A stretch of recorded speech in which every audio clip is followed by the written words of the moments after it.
వారి తర్వాత వరుస క్రమంలో ఈ రాష్ట్రానికి ఉప ముఖ్యమంత్రిగా ఉన్నటువంటి పవన్ కళ్యాణ్ గారు. ఎవరయ్యా ఈ పవన్ కళ్యాణ్ గారు అంటే నారా చంద్రబాబు నాయుడు గారు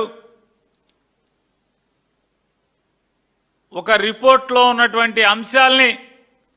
తప్పుడుతనంగా జగన్మోహన్ రెడ్డి గారి మీద మతం అనేటువంటి ఆయుధాన్ని ప్రయోగించాలనే దుర్బుద్ధితో ఆయన తిరుమల తిరుపతి స్వామివారి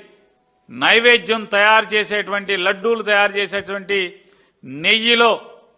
ఉద్దేశపూర్వకంగా కడాన ఆయన మాట్లాడితే కడాన జగన్మోహన్ రెడ్డి దిగజారి వెంకటేశ్వర స్వామి వారి మహత్యాన్ని తగ్గించడానికి, వెంకటేశ్వర స్వామి యొక్క భక్తుల మనోభావాల్ని దెబ్బతీయటానికి